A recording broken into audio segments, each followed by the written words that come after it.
Hello, I'm Richard Gisbert, and you're at The Listening Post. This week, it's all change at the Élysée Palace. The question is, did Nicolas Sarkozy's issues with the French media turn him into a one-term president? Al-Qaeda's in-house media critic and his take on American news broadcasters. Political cartoonists are fleeing the world of print. They're going online.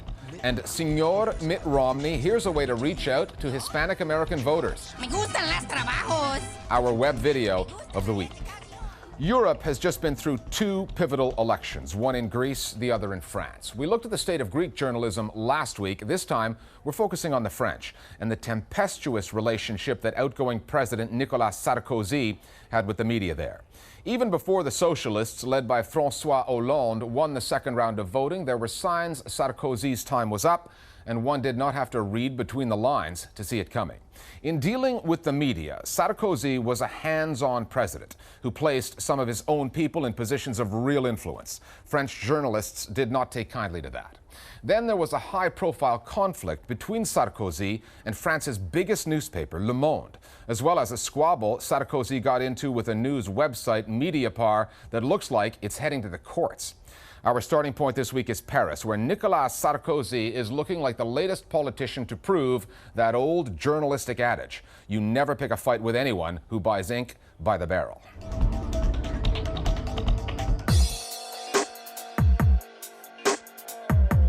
There's never been a president who's had a relationship with the press quite like this.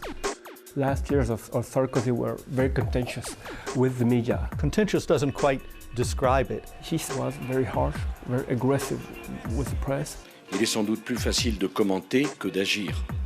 Et vous ne seriez pas le premier dans cette situation. He didn't appear to be above the fray. Sarkozy would say, we were the victims of the press. But it's both simpler and more complicated than that. More complicated because Nicolas Sarkozy, from his first days at the Élysée Palace in 2007, took a greater interest in the media than any of his predecessors have. Il y a une approche radicalement différente. The approach was radically different. Mr. Sarkozy is fascinated by the media. He always was, and was closely involved in getting to know media proprietors. He even changed the law to give him the power to appoint the head of the French Broadcasting Authority. Whereas before it was a committee that used to name the head of public media in France. Now it's the president directly. So he's able to pick directly the person who's going to be the head of public media. In that way, I think he was able to influence. Some people on the left, in the left-wing media, in fact, criticized the way that Sarkozy was playing politics with the administration of the state-controlled media. And they were calling this the Berlusconization. It's a cute phrase, but I've covered Berlusconi. He controlled between the private television companies that he owned and then the state-controlled media, which he oversaw as president. He controlled 90% of the television market in Italy. Sarkozy might have wished that he could do that, but he didn't come close. Sarkozy was no Silvio, but he was clearly out to put his mark on the French media and affect the way he was covered. And his apparent influence on France's public broadcaster was not limited to what was said on news programs. Il acceptait avec sang-froid. It was also the case of the French public radio. France Inter had two humorists, two comics guys, who had some very strong words on Sarkozy. Pour passer chez Nicolas Sarkozy. And they got fired. Of course, the reason was not they were fired because they did sketches on Sarkozy, but they were fired for other reasons, because they went overboard, they used slang on public radio, things like that. But everybody understood that if you go too strong against Sarkozy, you might lose your job. Sarkozy wanted to put himself out front all the time. He would take the heat. He would take responsibility. He would take the glory. Whether he deserved the heat, the responsibility, or the glory, he was going to take it. And that affected, of course, hugely the way that he regarded the press and the way he dealt with the press.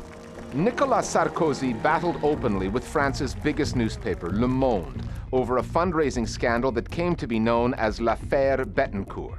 That led the paper to sue the government in 2010 for allegedly spying on Le Monde journalists.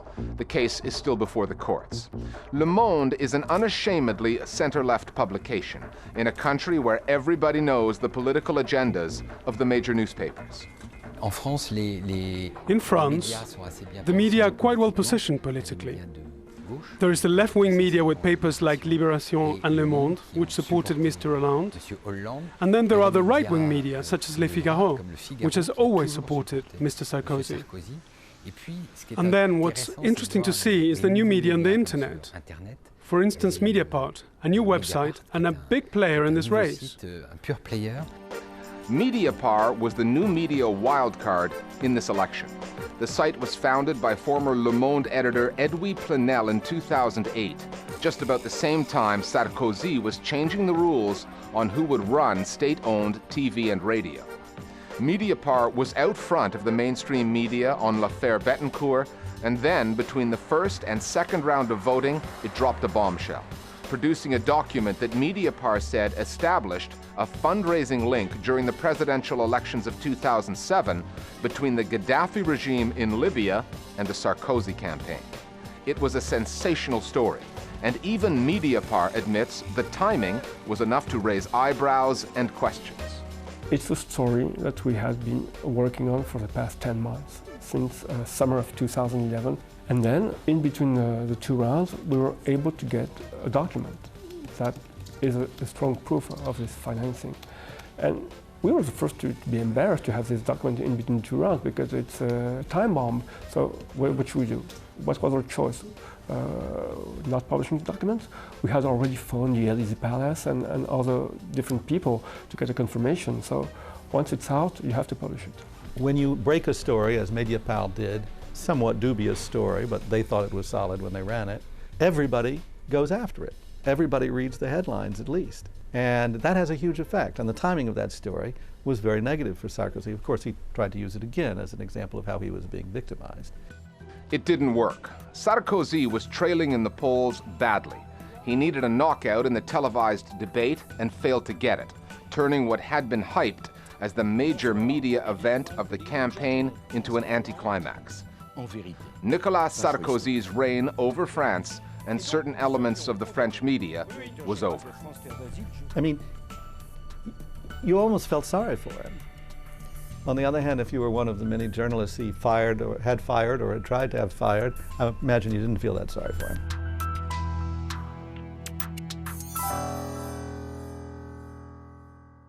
Our Global Village Voice is now on the French media and the coverage of politics there.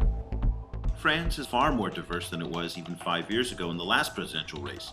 Yet in this year's presidential campaign coverage, you wouldn't have noticed that diversity, in part because the media really didn't do a very good job in challenging the candidates. And what that meant was you didn't see a lot of hard-hitting coverage on economic issues, on issues that affect youth, minorities, and immigrants.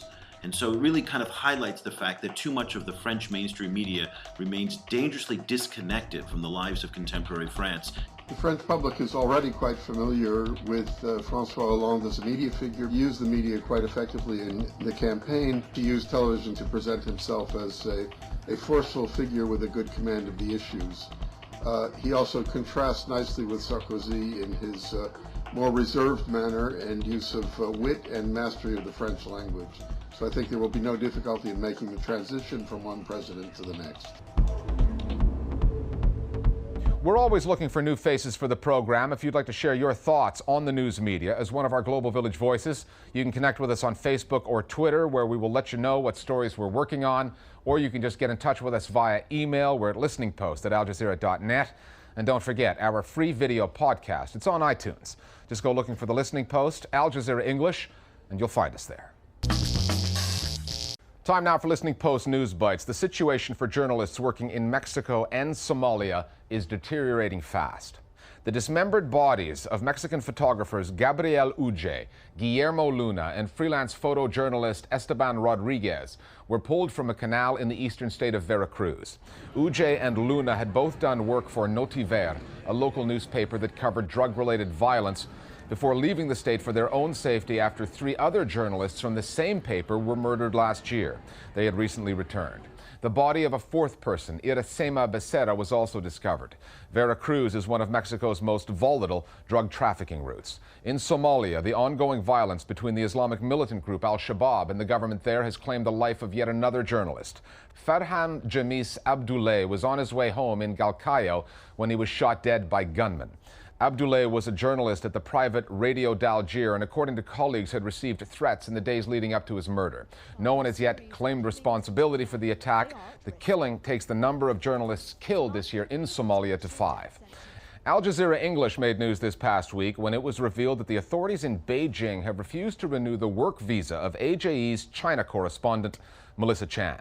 This is Chengqing. Chan is the first accredited international journalist to be banned from reporting from China in 14 years.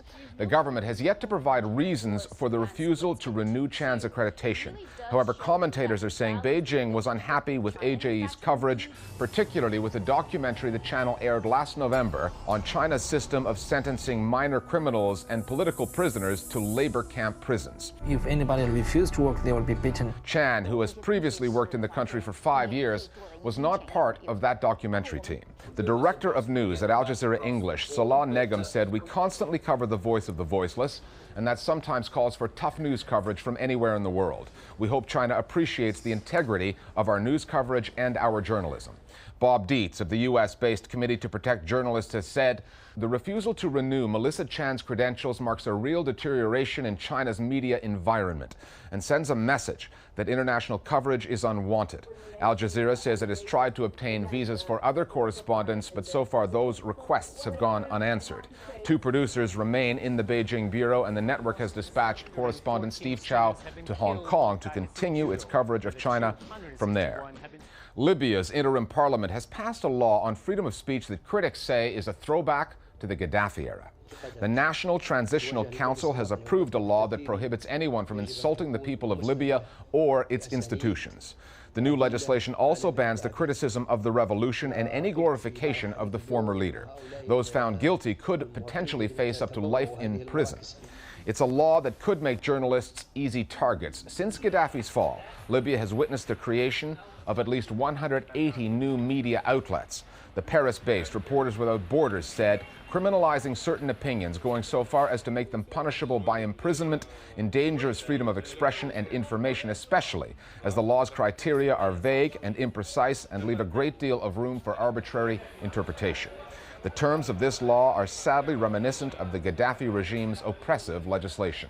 Here's a collaboration that no one saw coming. ABC News in the U.S. and Spanish-language broadcaster Univision are teaming up to launch a new news channel. The channel is targeting Americans of Hispanic descent, but it will broadcast in English.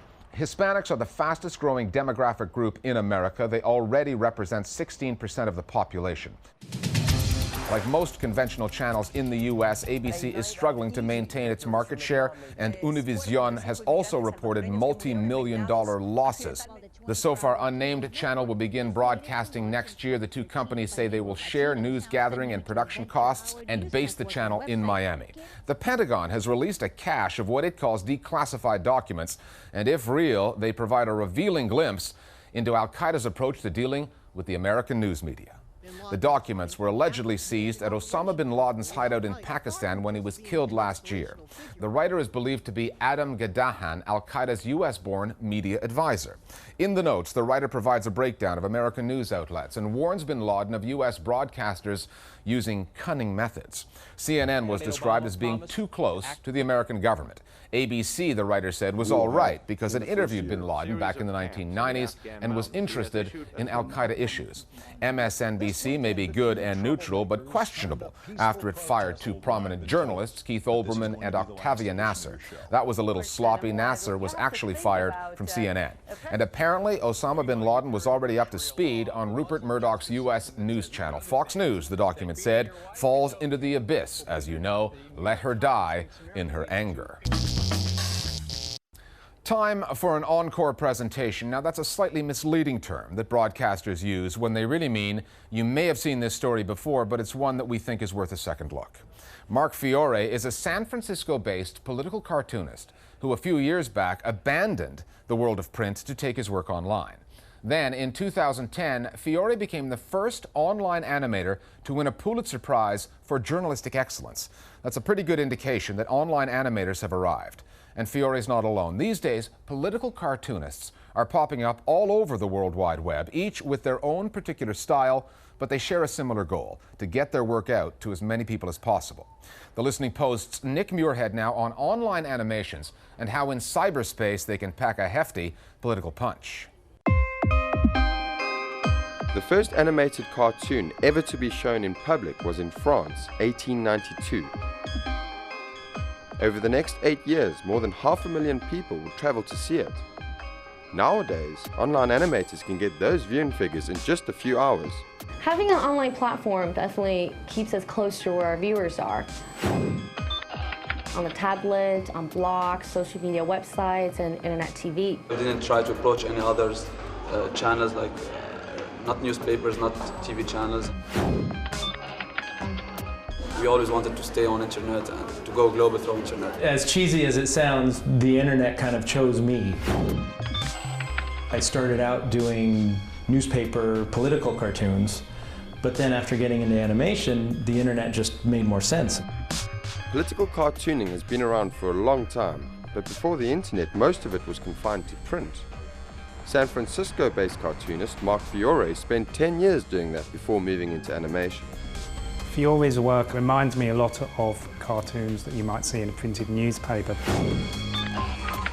but come to life. It's more externalizing what he's saying, because you see the characters and hear what they're saying in his cartoons.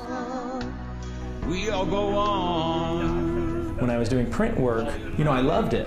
But for me, I feel like I can tap into so many different parts of someone's brain and different emotions that I couldn't with a print cartoon. If only they would televise like Casey and One thing that I really love to do is create new characters, and that's where Dog Boy and Mr. Dan came about.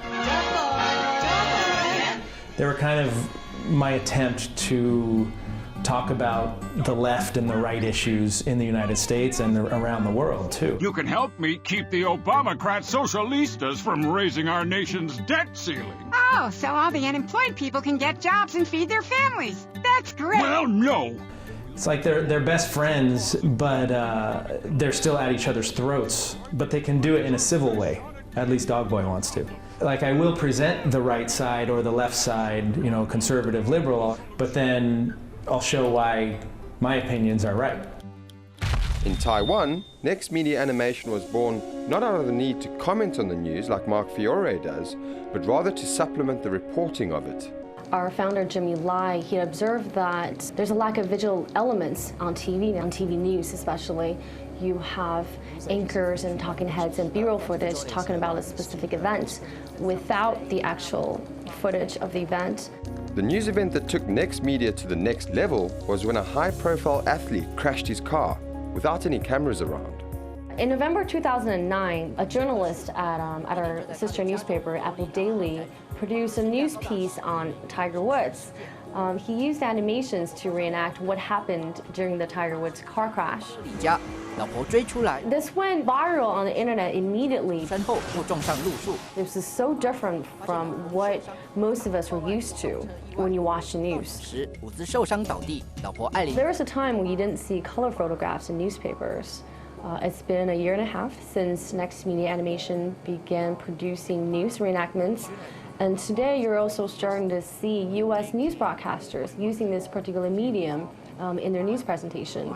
So animation is really a powerful tool as a visual aid in a news package. Both Next Media Animation and Mark Fiore were across the biggest story of last year, the Arab revolutions. But another online outfit used that story to make its mark. Karabish Cartoons is based in Amman, Jordan, and their animators benefited from being closer to the story. The Arab Spring was an opportunity. We tried utilizing it and making sure the day-to-day stories and the day-to-day Arabs' opinions about those matters and their humor gets to the world. We did videos called Ben Ali's Running Away. It was mainly about him in an airplane, flying away, trying to find somewhere where to spend his night. الله يخرب بيتك نيلتنا مع الشعب جاتك 60 نيلة. Then it all started from there. Like we started producing more videos covering the revolution in Egypt, even before Mubarak stepped down. لقد تابعت الماتش قصد التظاهرات. We just contribute to other revolutions like in Libya, in Syria now, in Yemen. استخدمت الفيسبوك بعدين سويت تويت أو ريتويت إعدام. It really taps into the zeitgeist of the country. It also is very useful, I think, from the point of view of the West, where we get an insight into what the Arab world are thinking about their political situation, which we don't tend to get a lot in the media. These animators are using the same medium, but their approaches are as diverse as their locations: Taipei, Amman, and San Francisco. For our hard news pieces, the goal has always been to inform. But you've also seen our satirical pieces, whether it's to entertain or to inform. The goal is to do both. We are not representing any political party. We are not supported by any entities or like governments.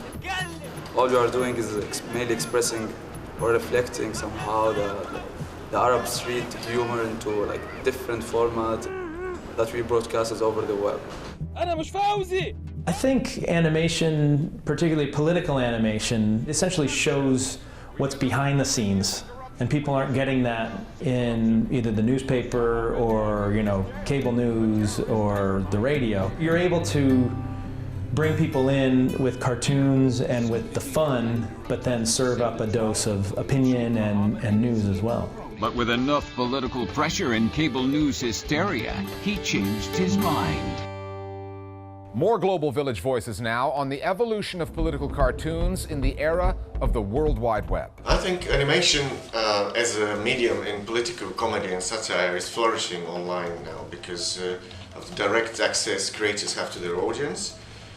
The technological advances which make possible to create animation relatively easy and relatively fast compared to a few years ago, and allows creators to react and comment on events very quickly. A cartoon, if it's funny, people love it, and it doesn't matter whether it's a still cartoon or a moving cartoon.